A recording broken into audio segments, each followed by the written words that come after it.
Thank you for that. Well, there he is. Thank you, Robert. There he is, the new unified lightweight world champion from right here, Los Angeles, Mikey Garcia.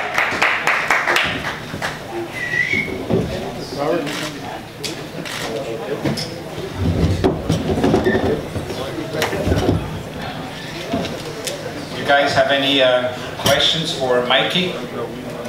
Yeah, Mike, you fooled me with the body, man. You fooled me with the body, man. I thought I had him, like I said, Mike is a true champion, true warrior. He brought the best out of me, I brought the best out of him, and he came out victorious. Yeah, you definitely also brought the best out of me. You fought very well. You gave me a good fight, and you made me work. So I congratulate you on your performance also. Thanks. Okay, I think we have a question right there from Lance Buckmeyer from the LA Times. Mikey, congratulations. This fight, how does it lend itself to a possible move up to welterweight against Spence? What did you take from tonight that really proves that point? Well, I always look for the biggest challenges. I'm looking for the biggest fights.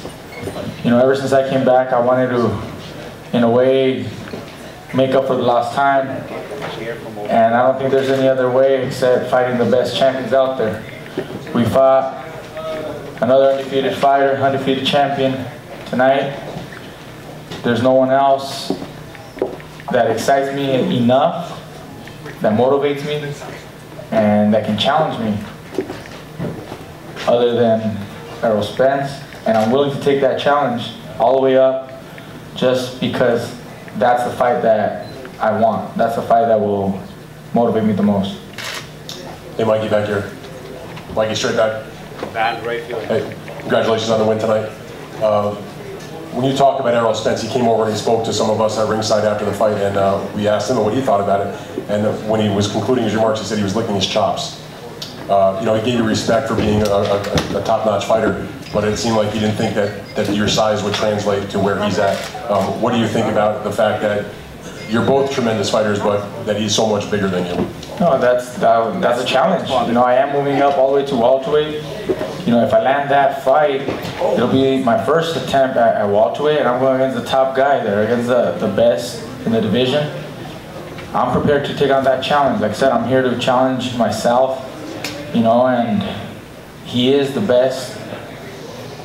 He might feel that it's, an easy fight for him, or I'm too small. Well, that's fine. Let's get in the ring and let's get to work. I'd like to ask Robert Garcia about that also. Robert, I know that you've had, in past statements, had some misgivings about the prospect of Mikey going up to welterweight. Can you expound on that now that it seems though it's going to probably become a reality at the end of this year?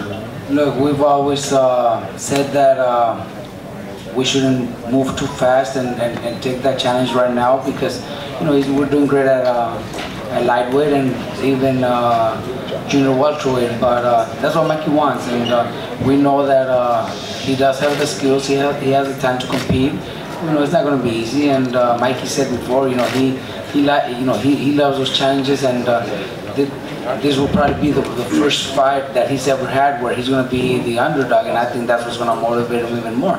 That's why he wouldn't take 10. So I'm from now on, we're going to take the fight. Just give it up for Robert Easter, he's leaving. Thank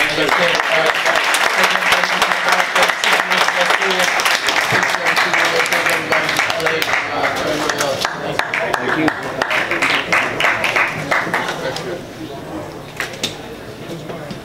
Mikey, it seemed like he caught you with something good. I think it was the next round. I'm not too sure if it was a body shot upstairs. Did he hurt you, or was it just an exchange of punches where you guys were trading? No, we exchanged punches on several occasions. On one occasion, I remember he landed a good right hand to the head. He didn't hurt me, but he felt that he might have hurt me, and he came on the attack, so I had to defend. I had to, be careful. I got to block, but I would come back. He's a fighter. He fights, and there's moments, we're in a fight. You are expected to get hit once in a while. Mikey, when you hurt him that early in the fight, you had him down in the third round. Oh, yes. When you had him down in the third round, did you feel that you were going to finish him and be able to knock him out in the fight?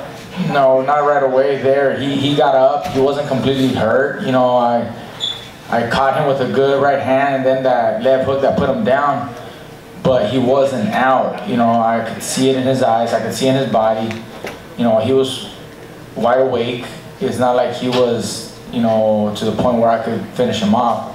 I tried to land a few other punches throughout the fight, and I think I might have hurt him with a body shot at one time, but it was towards the end of the round, and you know, he was game. He survived. Then he focused more on just surviving and defending himself, and made it a little more complicated for me. Up until the 12th round, I was still landing some good shots, and I still tried to, you know, land some good head shots in the last and final round, but you know, I didn't feel enough damage was done to try to put him out. Did you feel that he kind of went into survival mode in the second half of the fight?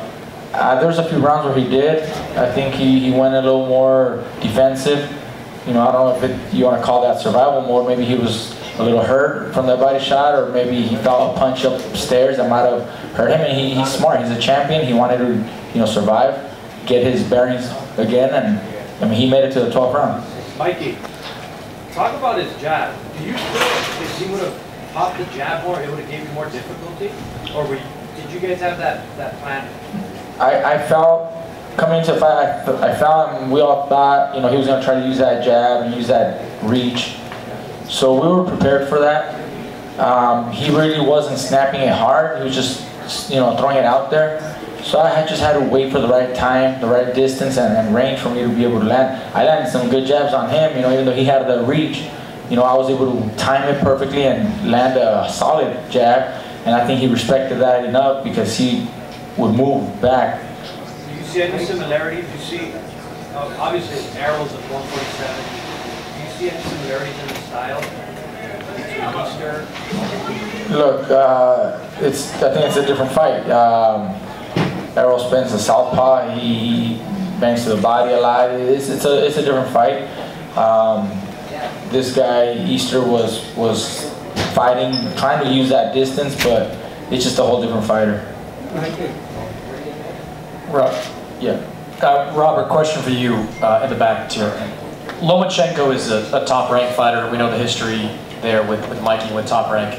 You've been doing a lot of those top-ranked shows recently. Have you had any conversations with the people there about kind of thawing those problems and advancing towards, you know, Mikey and Lomachenko? You know, not with Bob Arum or Todd, but I do with a lot of other people that work for Top Rank, and I'm gonna tell you the truth. You know, most of them tell me Mikey will beat Lomachenko, and that's probably why if the fight ever happens, it's gonna be whenever it's so big where it has to happen. But as of now, that's what Mikey doesn't even consider chasing that fight, because we know that's not going to happen anytime soon. Felicidades por la gran actuación, y esta pregunta va de parte de campeones y excampeones del mundo que me pidieron que le hiciera. Dicen que no vayas por Spence, muchos campeones y excampeones, que vayas por Lomachenko, porque definitivamente ganándole a él merece ser el número 1 libra por libra. La pregunta es para los dos, por favor. Mira, yo pienso que es la pelea en ligero que será la más grande, una pelea contra Lomachenko, pero siendo realistas con las promociones y las diferencias de canal y todo, se complica mucho. Si él está dispuesto a pelear conmigo, que yo sé que él sí está dispuesto, tiene que pedírselo a su promotor, a Top Rank, que nos hablen y nos sentaremos a platicar y discutir esa posibilidad. A mí me encantaría una pelea con él. Robert. Perdón, Robert, si puedes contestarnos la pregunta, por favor. Sí, exactamente como lo comenté hace rato. Mira, pelearle a Lomachenko fuera lo ideal, fuera lo mejor, lo que yo preferiría hacer, porque sé que es una pelea grandísima, especialmente en peso liguero. No es un peleador grande como lo es Errol Spence, pero la realidad es que no se va a hacer, menos ahorita la que sigue no se va a hacer, así que tendremos que seguirlo esperando, quizá un año y medio más, y mientras, ¿qué vamos a hacer?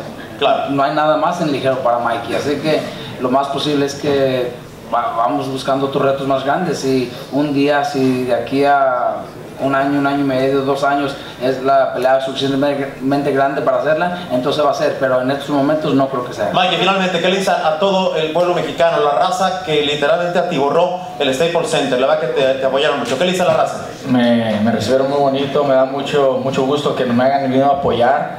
Estoy muy contento con ese recibimiento. Muy feliz de estar de regreso aquí y pues en realidad quedé admirado.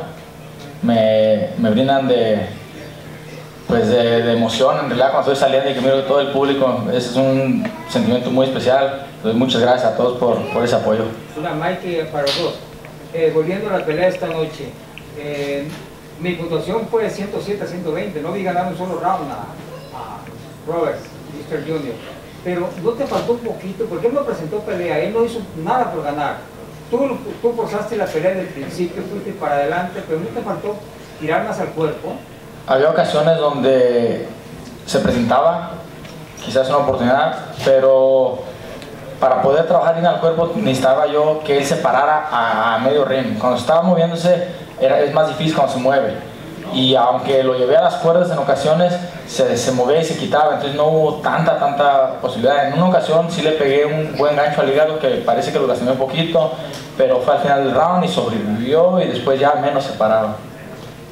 Yo pienso que hizo una pelea, en realidad Easter Jr. hizo una pelea inteligente, una pelea difícil, supo usar mucho su alcance, no fue fácil, se nos dificultó porque 5 pulgadas de estatura y 8 de alcance, o sea, tuvieron un buen plan en realidad, su entrenador, su equipo, supieron hacer un buen trabajo, obviamente no pudieron vencer a Mikey, pero sí tenían un muy buen plan de pelea. Una más, se lo decía yo a Mikey hace 2 días, ¿no te recuerdo un poquito la pelea que tuviste tú con Chico Corrales por la diferencia de estatura? No, pero a mí Chico me noqueó. Y la otra es, esta pelea que puedes hacer en caso que enfrente a Errol Spence, por la estatura que tiene. Pues es zurdo Errol Spence y en realidad no es igual de alto que Easter, así que en realidad no tiene yo creo nada de parecido a la pelea. Hold on there, Dylan Hernandez. I'm not sure if this is for Mike or maybe for Richard. When you guys look ahead to a fight with Spence, are you guys looking at pay-per-view in Vegas, or if not, what are maybe some of the other options? Well, it definitely is a pay-per-view fight. I mean, it's one of the biggest fights you can make. It's sort of like a dream matchup, almost too good to be true. You know, definitely pay-per-view. And I do like to, I think, for pay-per-view, Las Vegas is the perfect place.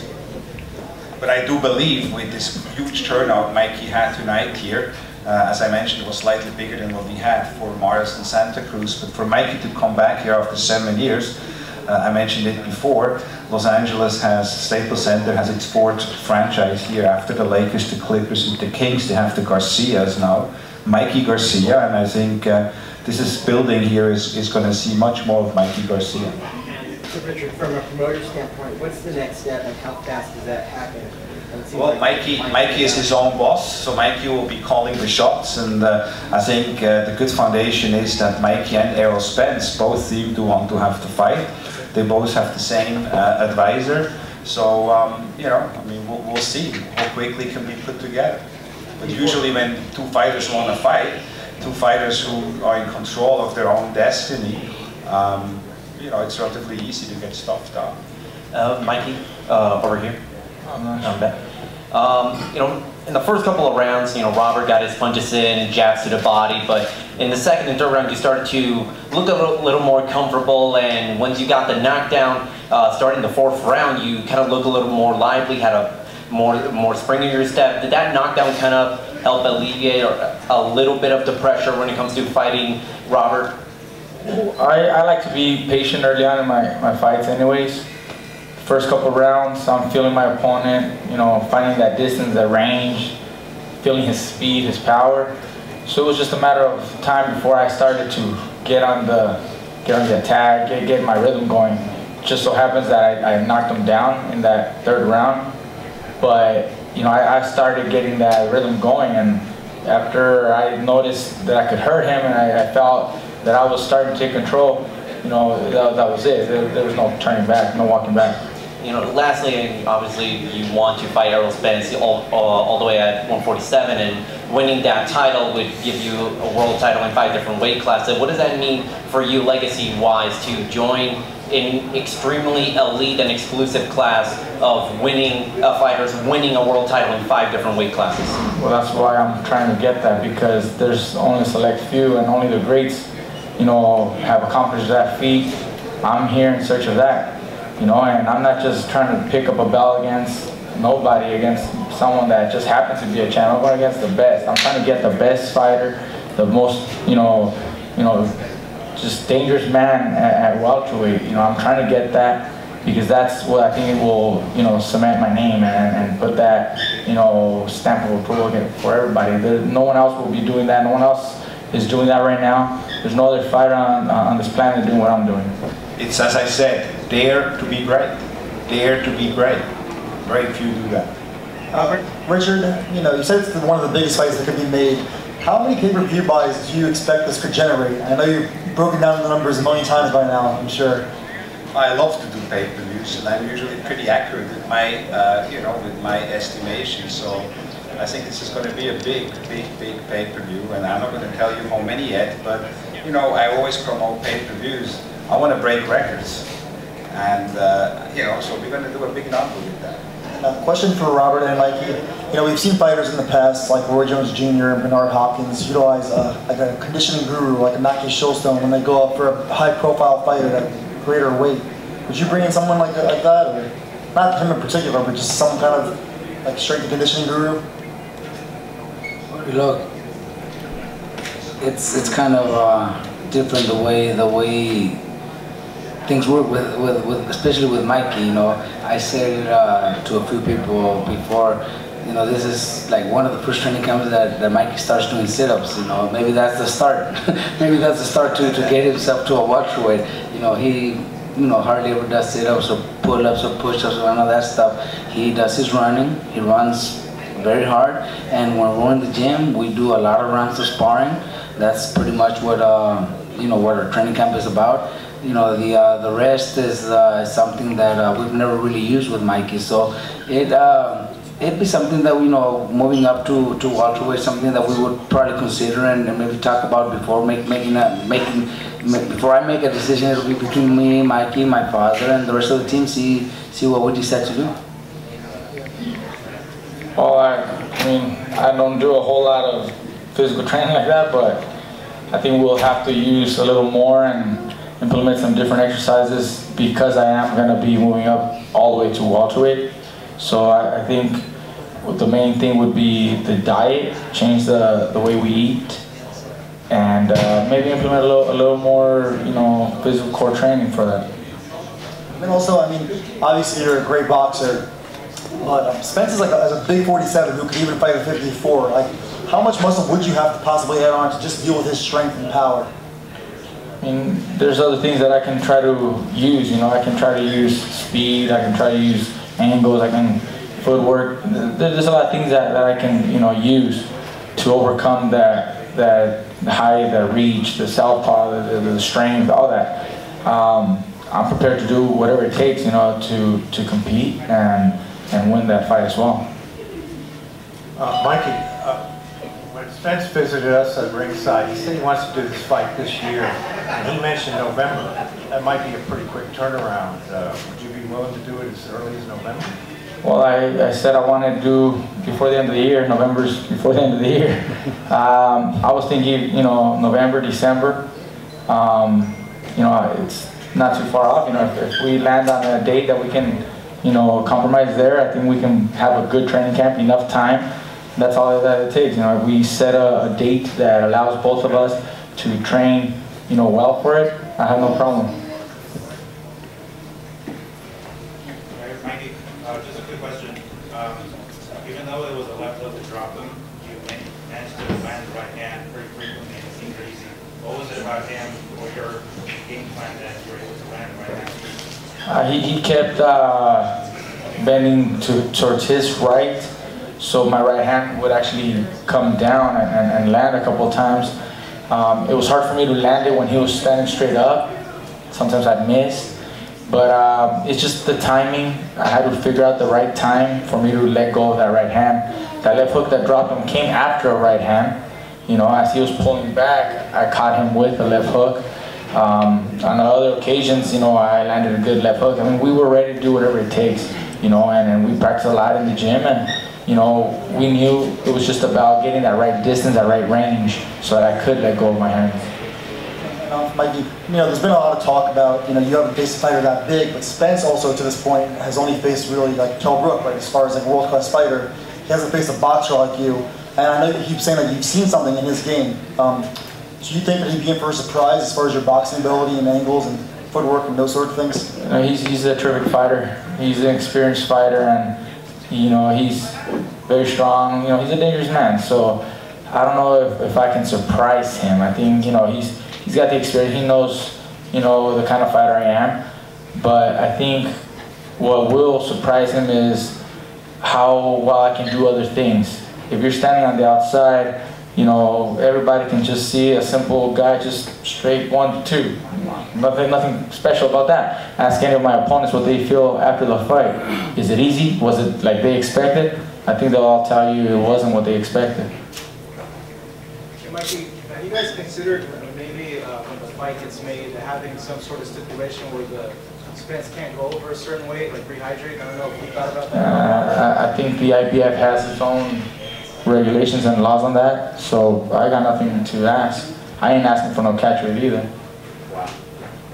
Robert, would a tune-up at 147 make you more comfortable heading into a Spence fight? I know Mikey is in control of his career, but would that make you more comfortable? You know, whatever we say is not going to change Mikey's idea, you know, of fighting Errol Spence. So we're going to go for it. You know, we've talked to my dad, and my dad tells me earlier today, after the fight in the locker room, says, contact Manny Pacquiao. My dad would rather go after Manny Pacquiao. He's a WBA champion, and but that just doesn't interest Mikey. I think we're going to go straight into Errol Spence. Mikey, would you want that fight in San Antonio, or would you want that fight in Dallas or in Los Angeles? I think we already started talking about that, and I think that fight belongs in Vegas. You know, a big fight like that, I think belongs in Vegas. It just, you know, it's a huge attraction, big fight, you know, and I don't think that there's any other better venue for it. What do you rate your performance? I know you haven't had a chance to watch tape, but what did you rate your performance? I think I did very well. You know, I think I overcame the height and reach. You know, I did well. I hardly got hit. You know, a couple jabs, you know, you're boxing, but overall, I didn't get hit with solid punches. I wasn't hurt, and I hurt my opponent several times. Body shots upstairs, I dropped them. I mean, I don't think I could have done much more. You know, if I had stopped him, obviously I would have been probably a better ending to the fight. But you know, you saw me 12 rounds. You saw me adjust. You saw me use my feet at times. You saw me fight on the outside. You saw me fight on the inside. I think I did, you know, great. It was a masterful performance, and please give it up for Mikey Garcia, now the unified lightweight world champion. Thank you.